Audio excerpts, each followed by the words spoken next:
El sistema informativo de Canal 1 presenta CMI Emisión Central.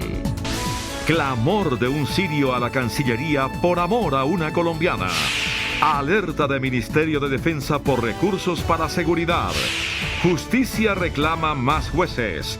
Hace 27 años no crece número proporcional de jueces con la población.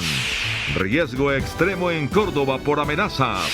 Todos los candidatos en Suárez suspenden campaña por miedo. Ivanka pide mayor participación de la mujer en todas las actividades. Estados Unidos certifica a Colombia en derechos humanos. Rebelión de Parlamento británico contra primer ministro por salida del Brexit. Más de 50 artistas colombianos intervienen a Las Meninas de Diego Velázquez, una de las obras icónicas del arte internacional. Con el resultado de esta iniciativa los espero en minutos, así que no me fallen, tenemos una cita. Buenas noches, nuestros secretos de hoy. 1. ¿Por qué fue intervenida la EPS Cruz Blanca? 2. ¿Por qué llevaron café y cerveza hoy a la Cámara? 3. Mano a mano por la llamada prima de Uribe. Primera ñapa, cumbre de derecho mañana en Medellín. Segunda ñapa, a las redes sociales nadie las ataja. Y tengo ñapa, contraataque del senador Ernesto Macías a su llamado a juicio. 1, 2, 3 y las 3 ñapas al cierre. Y en deportes, Selección Colombia entrena en Miami bajo techo por huracán Dorian. Con 7 caras nuevas trabaja el equipo de Carlos Queiroz. Con Claudia Palacios y Margarita Ortega. Buenas noches. CMI conoció una dramática historia de un ciudadano sirio que a través de las redes sociales conoció a una colombiana que hoy es su esposa. Se casaron por Skype. Y hoy él clama la atención de la Cancillería para poder trasladar a Colombia a su familia, que está atrapada en la guerra en Siria. Almotaz y Jessica, un amor a prueba de fuego. Una pareja que se casó por Skype y que traspasó fronteras a pesar de los obstáculos que enfrentaban. Mi esposa fue a muchos lados, a muchas notarías pidiendo el favor para aceptar los papeles y la misma problema donde dicen no, ¿cómo vas a casar con un árabe? Y muchas cosas, pero finalmente el amor es más grande.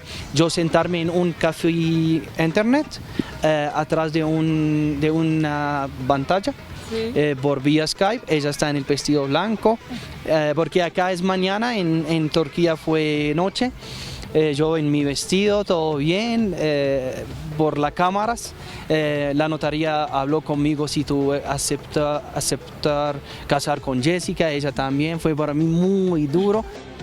Almotaz, un joven sirio huyendo de la guerra. Jessica, una joven colombiana queriendo estudiar en el exterior. Literal, llegó con una mano adelante y la otra atrás.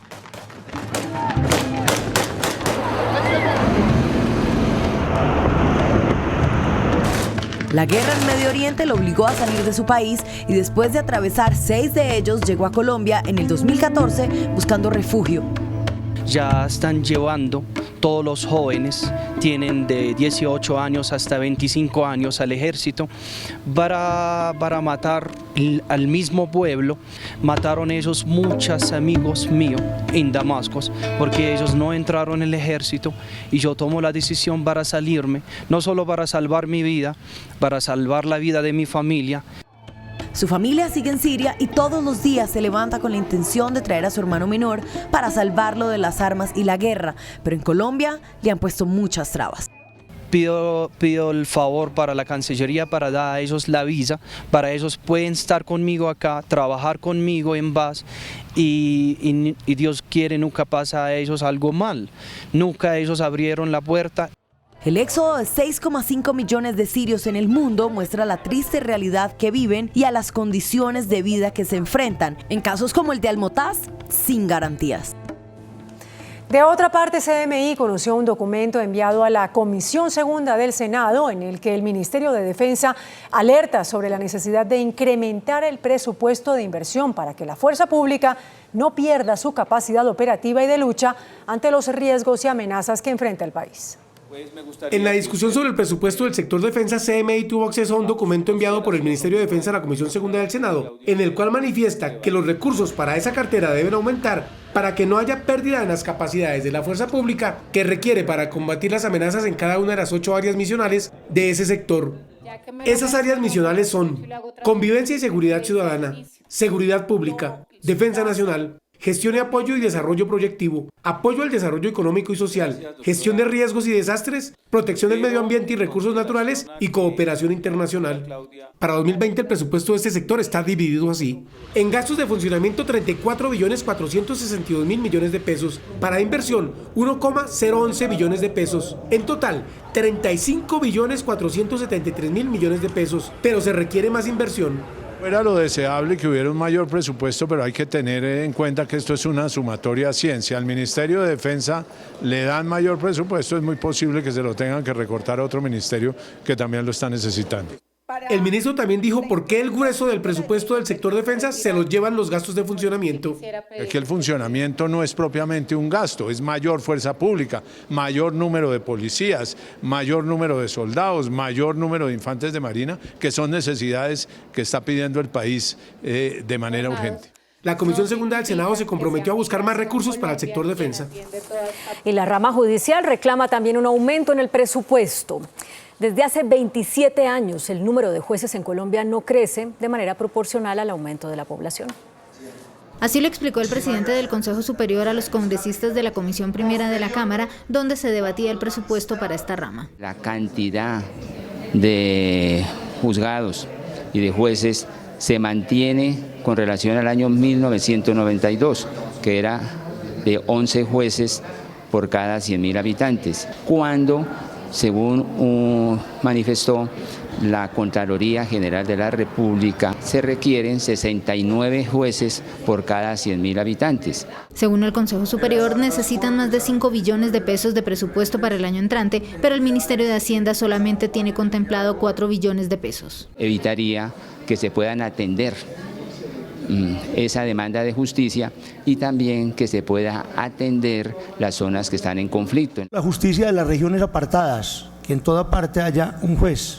Sin presupuesto tampoco se podrán implementar jueces especiales para casos de maltrato infantil y asesinatos de líderes sociales, como lo propuso el presidente Iván Duque. Si no se asignan o nos dan las apropiaciones correspondientes, pues no se pueden crear y menos pues que entren en funcionamiento. El debate continuará en el Congreso. La Defensoría del Pueblo alertó sobre el aumento de las amenazas a la dirigencia política de Córdoba.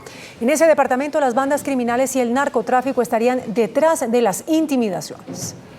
La Defensoría del Pueblo denunció una alerta temprana en municipios de Córdoba, amenazados hoy por bandas criminales y grupos asociados al narcotráfico que amedrantan a la población y a los candidatos para las próximas elecciones. Así lo alertaron también dirigentes políticos de la zona. El tema de Montelíbano es un caso aberrante, un caso donde una familia ligada al narcotráfico de manera histórica y presente está queriendo cooptar la administración del municipio. Y es que a candidatos, líderes y congresistas les ha llegado amenazas como esta, donde les advierte del riesgo de participar en política. Están amenazando a nuestros candidatos, a los candidatos, especialmente los candidatos liberales, de que no pueden circular por el territorio del municipio. Les están exigiendo sumas de dinero para poder hacer campañas políticas. El riesgo en Córdoba es el mismo que advirtió la Defensoría en Suárez, Cauca, donde hace 2 días una masacre le costó la vida a 6 personas, incluida la candidata a la alcaldía. Pues tras el asesinato de la candidata a la alcaldía de Suárez, Karina García, los demás aspirantes decidieron suspender sus actividades de campaña y pidieron garantías de seguridad. El asesinato de la candidata Karina García Sierra llenó de temor a los 5 aspirantes a alcalde de Suárez. Por eso decidieron suspender los ejercicios proselitistas. Afirman no sentir garantías para adelantar actividades de campaña. Suspender temporalmente todas las actividades referentes a la campaña de César Cerón a la alcaldía, hasta que no existan las garantías necesarias para continuar en este ejercicio. Las autoridades insisten que uno de los responsables del múltiple crimen es un hombre de origen indígena de 27 años de edad que lleva 13 años haciendo parte de grupos al margen de la ley y no hizo parte del proceso de paz. Como miliciano, hacía labores de inteligencia, participaba en el cobro de extorsiones y otras actividades ilegales. CMI conoció un informe de la Fiscalía que da cuenta del rastreo a 79.000 millones de pesos destinados a 3 universidades del país y que presuntamente fueron desviados con actos de corrupción. De acuerdo con el informe de la Fiscalía, en 13 universidades del país, tanto privadas como públicas, se investigan presuntos hechos de corrupción. Los casos están relacionados desde millonarios desfalcos en recursos destinados para la educación hasta con la expedición de diplomas falsos y estafas a estudiantes. Según el reporte, más de un centenar de contratos valorados en más de 79.000 millones de pesos están siendo investigados para establecer los responsables en posibles actos ilícitos. El caso en el que más recursos están comprometidos es el de la Universidad Pública de Florida Blanca, en el cual se revisan contratos por más de 20.000 millones de pesos que tenían como destino la construcción de una sede de la institución. En los casos revisados por la Fiscalía también figuran el desfalco en la Universidad Autónoma del Caribe, por el que fue detenido el exrector Ramsés Vargas por una presunta defraudación por más de 16.000 millones de pesos. La Fiscalía también revisa un contrato suscrito por la Universidad de Cundinamarca por más de 16.000 millones de pesos. Asimismo, el ente acusador indaga un convenio por más de 5.500 millones en la Universidad del Chocó, en el cual se habría desembolsado el dinero sin que se realizara una obra para la construcción de una sede. En su primer día de visita en Colombia, Ivanka Trump, hija y asesora del presidente Donald Trump, resaltó la importancia de que las mujeres tengan acceso a crédito. Anunció además la entrega de becas a mujeres policía y la creación de un fondo enfocado, entre otras cosas, en afianzar la construcción de la paz en Colombia. Ivanka Trump inició su visita lanzando la cadena de mujeres emprendedoras en Colombia, un programa que hace parte del desarrollo global. The White House is committed to ensuring women have equal opportunity to participate in the economy around the globe. This morning, I'm honored to be here in Bogotá to officially launch WGDP's Academy for Women Entrepreneurs. La hija y consejera del presidente de Estados Unidos también realizó una ofrenda floral en la Escuela General Santander por el atentado de la guerrilla del ELN ocurrido el pasado 17 de enero. Allí también hizo un importante anuncio. A key part of our support for the Colombian National Police is this scholarship program, which helps recruit the best, the smartest, the most patriotic young people to join the police force. Increasing the percentage of women and other underrepresented groups makes the police a stronger institution. Ivanka Trump asistió también a la Cancillería a un foro sobre la inclusión financiera de la mujer y anunció que en un fondo que creó su padre, mediante una resolución, le permitirá apoyar a miles de mujeres emprendedoras en Colombia.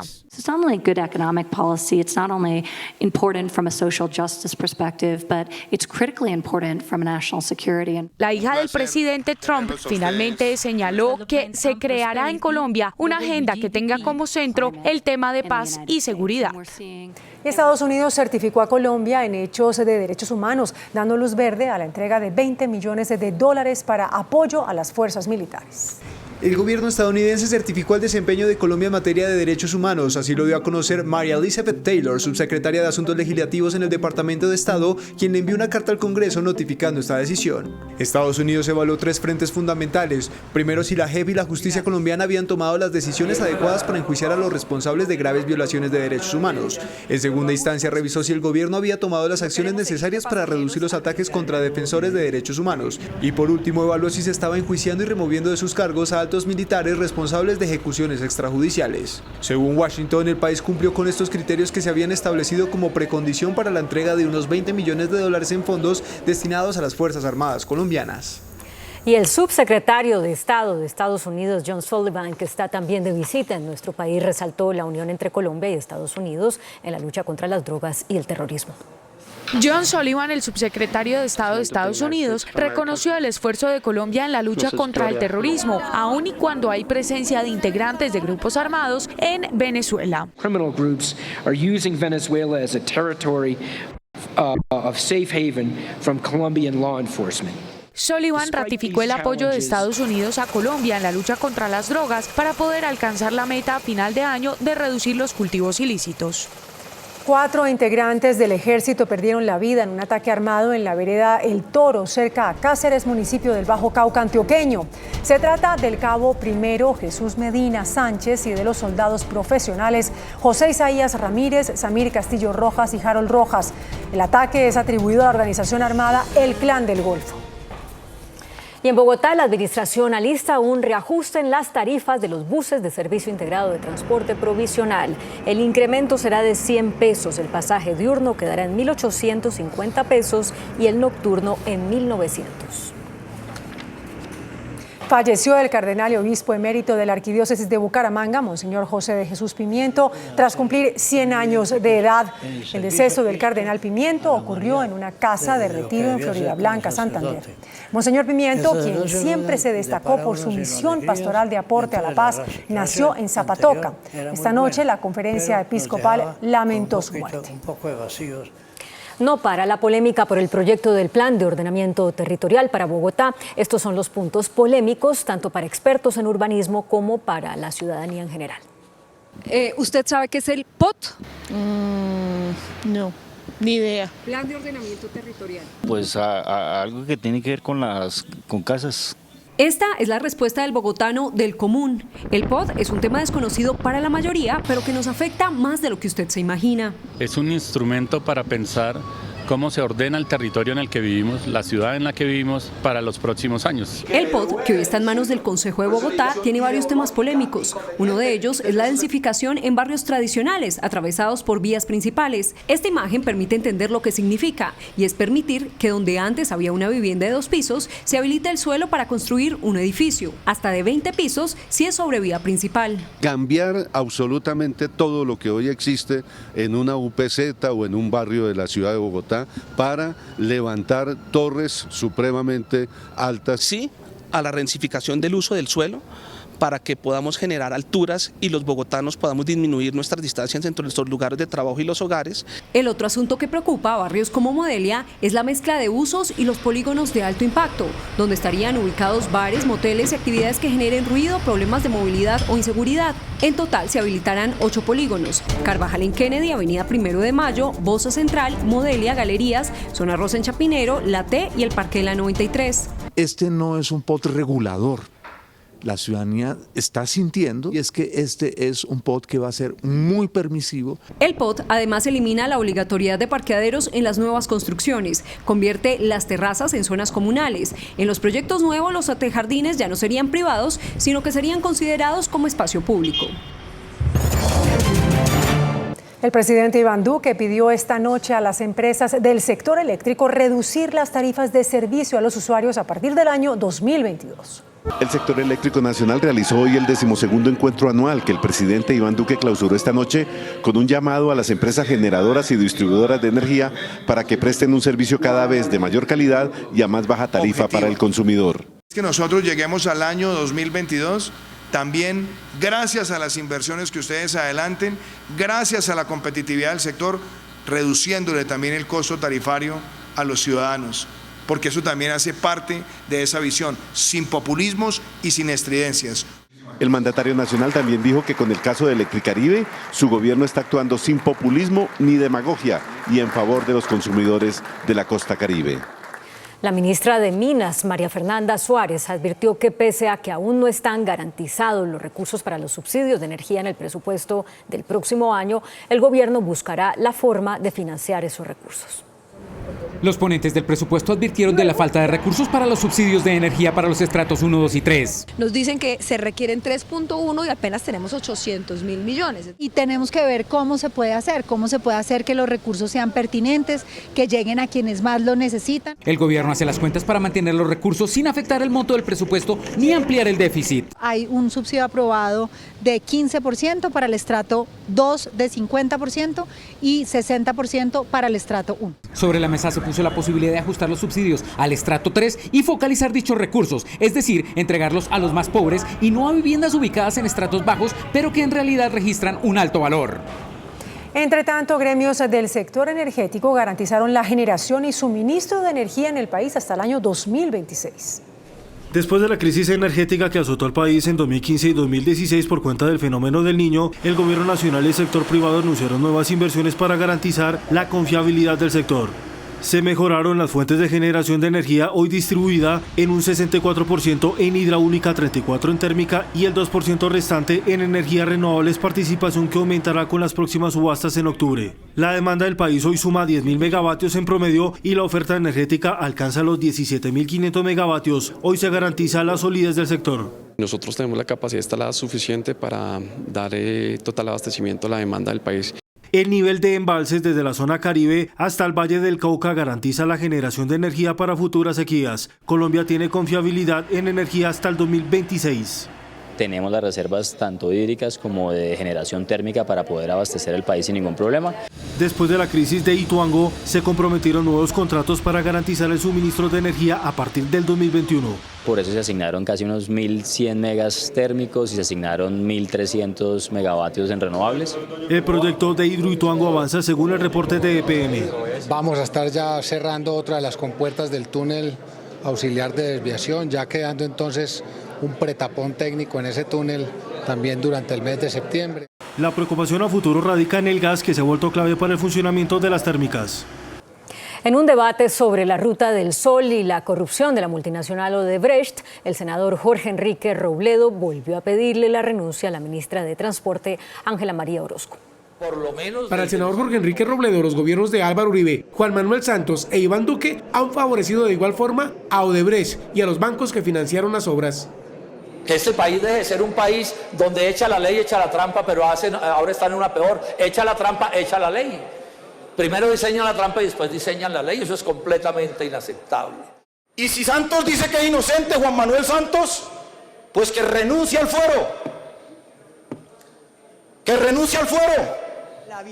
El senador Robledo manifestó que la vicepresidenta y la ministra de Transporte no defienden los intereses de la nación, sino de los bancos. La ministra reconoció la relación con Marta Lucía Ramírez, pero dijo que esta es transparente. Así como asesoramos a muchas empresas y a muchos gremios colombianos, asesoramos al Banco de Occidente. ¿Y en qué consistía la asesoría? En dictar conferencias sobre el TLC de Colombia con Estados Unidos. El senador Álvaro Uribe pidió que el ex candidato Oscar Iván Zuluaga pueda intervenir por las menciones de financiación a su campaña en 2014. El director de la DIAN, José Andrés Romero, catalogó de positivo el proyecto de ley que llevará al Congreso la parlamentaria María del Rosario Guerra para no cobrar IVA 3 días al año. El gobierno catalogó de positiva la propuesta de 1 o varios días sin IVA. Muchas personas muchas veces no tienen acceso a ciertos bienes y obviamente el 20% del IVA, poderles darles un día al año o 3 días al año para que ese día puedan acceder a unos bienes a los que de ninguna otra manera hubiera podido tener acceso, lo que hace es reactivar la economía y generar mayor riqueza. Dijo que es necesario hacer un análisis no solo del costo fiscal, sino de las medidas que se deben implementar para evitar la evasión. Tenemos que manejar los controles necesarios para que esto no se vuelva un foco de evasión. Aseguró que cerca de 17 billones de pesos es el monto del contrabando que se mueve en el país en un solo año. El director del DANE, Juan Daniel Oviedo, atribuyó al aumento del desempleo, a la industrialización, el apretón fiscal y la proliferación de tiendas de bajo costo. 4 son las causas del incremento del desempleo.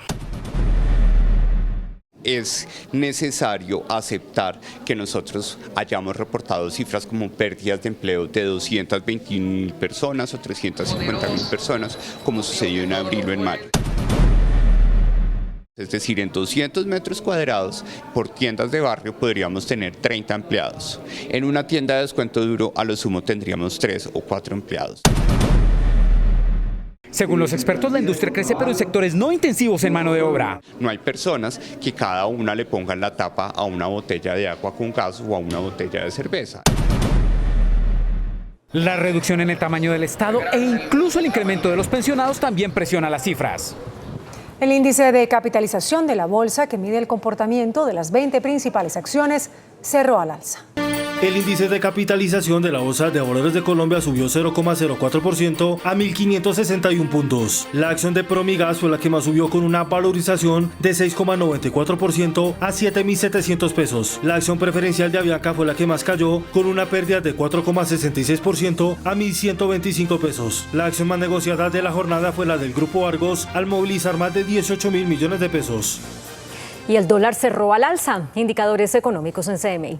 La tasa representativa del mercado que regirá para mañana miércoles será de 3.438 pesos con 61 centavos. Los profesionales de cambio compran la divisa en promedio entre 1.160 pesos y la venden entre 1.210 pesos. Un euro cuesta 3.777 pesos. La libra de café en Nueva York se cotizó a 95,55 centavos de dólar. El azúcar se transó en 11,18 centavos de dólar la libra. El barril de petróleo WTI se cotizó en $53,96. La referencia Brent para Colombia se cotizó en $58,24. Una acción de Ecopetrol cuesta 2.720 pesos.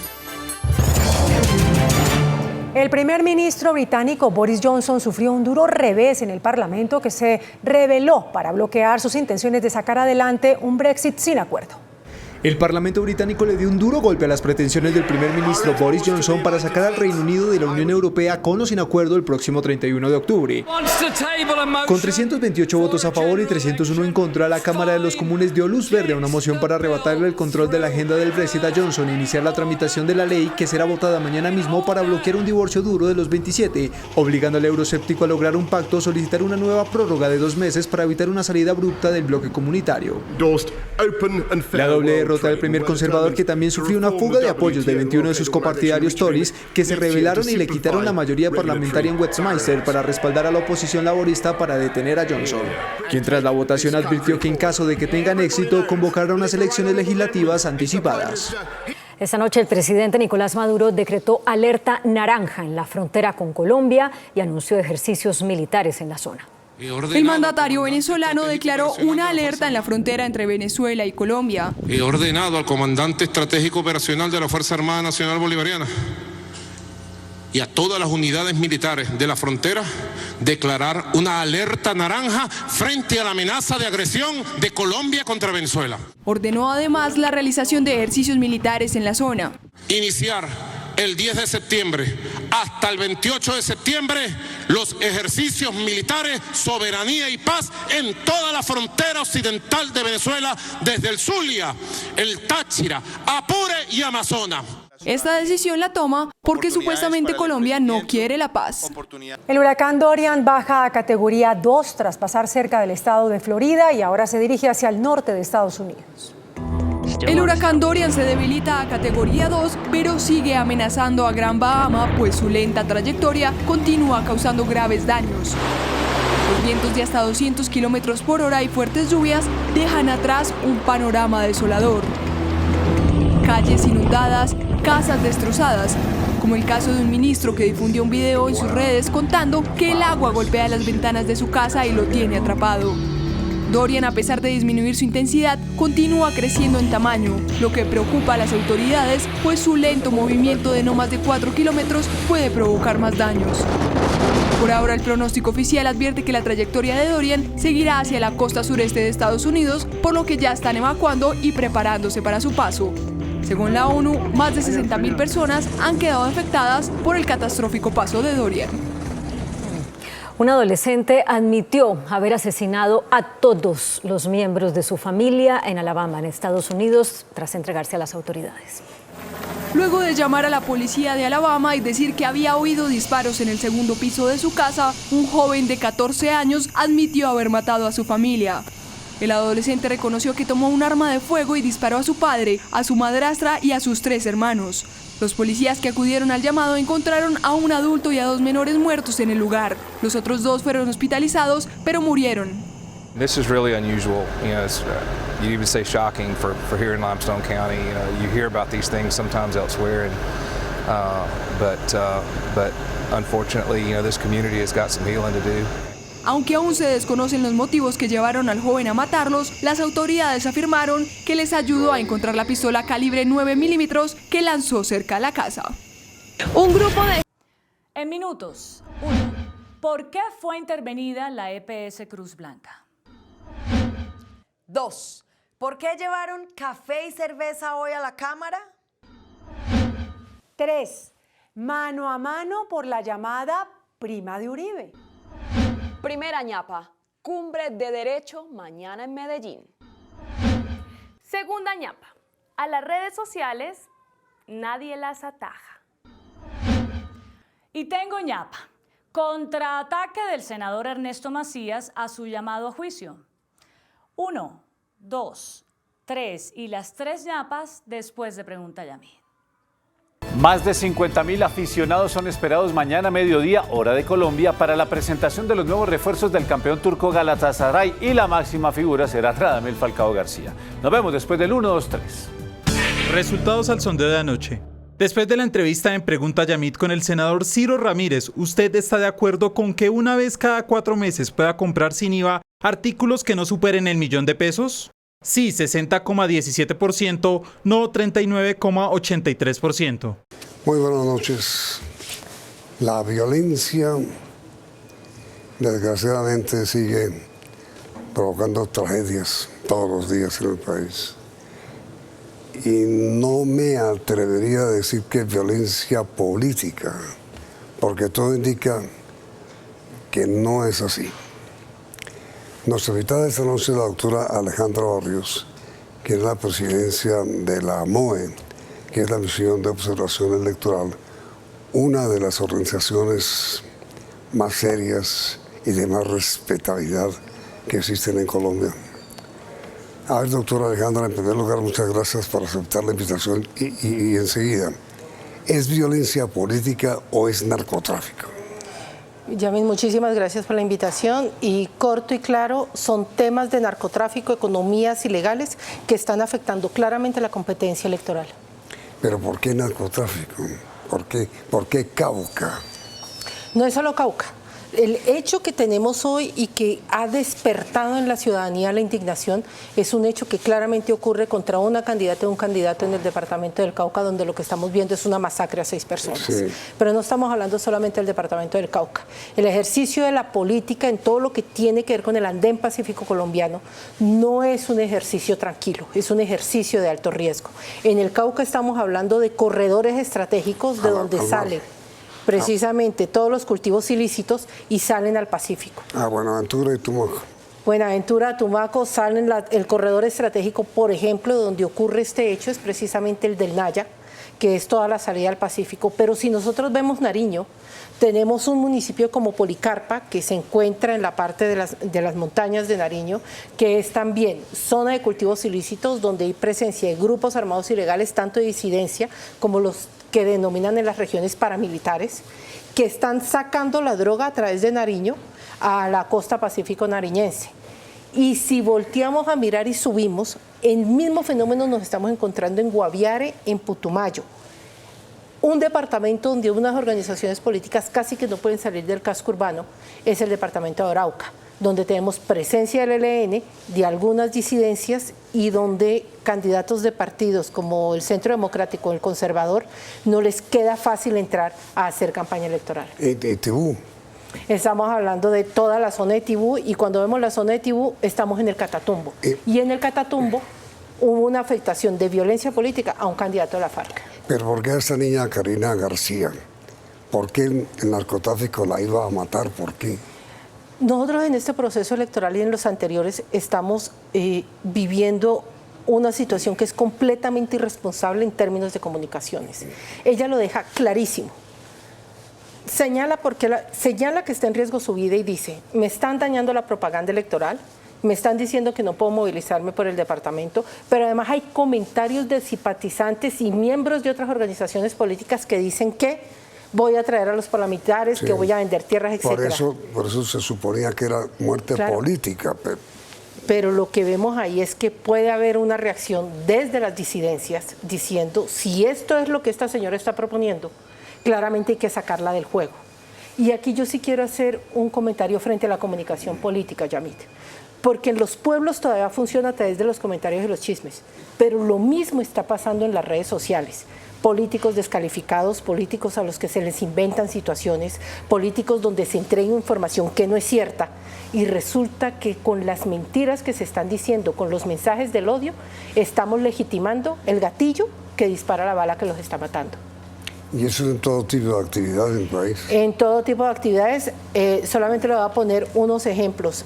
Valle del Cauca, Cali, candidato amenazado por Twitter. Nos vamos a Cartagena, 2 candidatos, una candidata y un candidato amenazados también a través de panfletos. Oveja Sucre, 4 candidatos amenazados a través de panfletos. Lo que estamos viendo es claramente una falta de institucionalidad local que permita hacerle frente a la ilegalidad basada en economías ilegales, narcotráfico, minería ilegal y contrabando. Y una pregunta, doctora Alejandra, ¿por qué razón el narcotráfico está asesinando líderes políticos, aspirantes, candidatos? ¿Por qué? Inmediatamente después de comerciales. ¿Cuál es su respuesta? Lo que se está buscando es control de territorio. En la medida en que la Constitución de 1991, es decir, las instituciones democráticas, no logran copar el territorio del país, pues lo que estamos viendo hoy es que hay una muy fuerte disputa entre diferentes grupos, unos que se llaman disidencias, que no hay forma de comprobar que son disidencias, otros que siguen llamando en las regiones paramilitares, otros que son claramente identificados como grupos como la COSTRUC, que son identificados como grupos netamente relacionados con el narcotráfico y con la ilegalidad, que están buscando tomarse el poder de los corredores más importantes, pero también el control de las economías ilícitas. Pero mi pregunta sigue vigente, ¿por qué el narcotráfico está asesinando dirigentes políticos, candidatos? ¿Por qué? Porque está enviando el mensaje absolutamente claro de quién es el que tiene el poder en la región.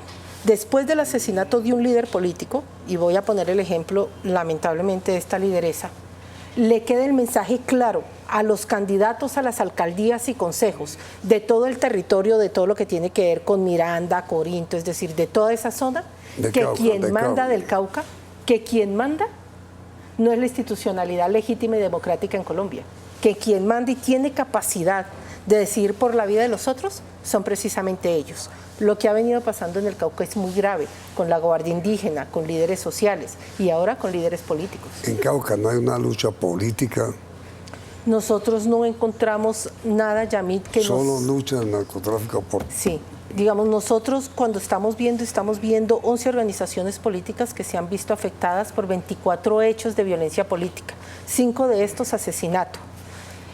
Nosotros no estamos viendo la decisión de la eliminación del contrario político como vimos en la década de los 80 y de los 90. Lo que vemos es una lucha por el poder territorial del manejo de economías ilícitas. Y eso es lo que estamos viendo en estas zonas del país, en la zona de Catatumbo, Bajo Cauca Antioqueño, sur de Bolívar, todo lo que es la salida hacia el Urabá chocuano y el Urabá antioqueño. Ahora, doctora Alejandra, ahora que usted menciona Partido Liberal, ¿por qué el Partido Liberal ha sido el que más víctimas ha aportado en esta lucha? Son 2 partidos los que nosotros tenemos el reporte de los que... Y quiero ser muy clara, estamos hablando de hechos desde el 27 de julio, que es cuando ya son candidatos. Es decir, antes del 27 eran precandidatos. Cuando se cierran las inscripciones. Cuando se cierran las inscripciones y ya son candidatos reconocidos por una organización política. Desde el 27 de julio teníamos hasta hoy 4 hechos para el partido de la U, 4 hechos para el Partido Liberal. Los más letales han sido contra el Partido Liberal, tenemos los 2 asesinatos y estamos esperando la noticia criminal oficial de un posible secuestro de un candidato del Alto Baudó, también del Partido Liberal. Inclusive el Centro Democrático también ha sido... El Centro Democrático tiene 2 hechos de violencia, tiene un asesinato y me permito recordar que el primer asesinato que ocurrió de los 5 fue precisamente en el municipio de Versalles, en el Valle del Cauca, frente a un candidato al consejo de este partido. Es un problema de una guerra declarada por el narcotráfico. Es un problema de una guerra declarada por el narcotráfico y de otras economías ilegales. Está también la minería ilegal, está también el tema del contrabando. Es una pelea territorial y este es un frente que tenemos que hacer como un ciudadano, incluyendo a los partidos y a los candidatos. Los candidatos sí saben cómo se mueven en el territorio y qué es precisamente lo que puede pasar, qué los amenaza. Planeaciones estratégicas tienen que incorporar a los partidos y tenemos que escuchar a los candidatos. Doctora Alejandra Barrios, presidenta de la misión electoral, observación electoral, muchas gracias. A usted, señor, muchísimas gracias. Y ojalá todo esto se arregle mucho. Esperamos, y yo creo que una acción conjunta ciudadana de rechazo a la violencia, vamos a poder pasar este valle que tenemos con estos temas. La pregunta para nuestros televidentes, ¿ustedes creen, como afirma la doctora Alejandra, que los episodios de violencia que se están viviendo en Colombia son producto de economías ilegales, narcotráfico, minería ilegal o no. El resultado son de ellos saldrá mañana en esta edición. Enseguida los invitamos a nuestro tradicional 1, 2, 3.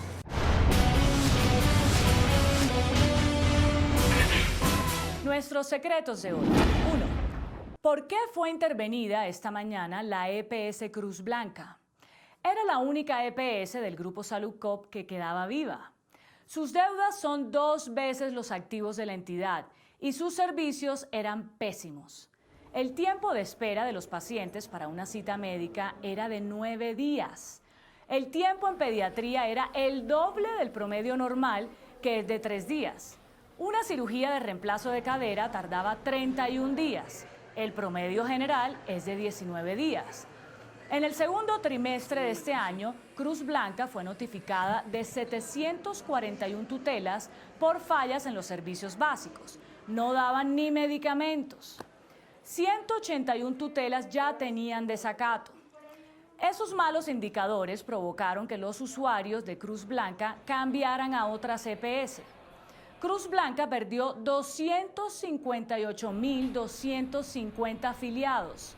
Tenía cerca de 600.000 y hoy tiene solo 336.000. Y ese bajonazo significó una reducción notable de sus ingresos mensuales.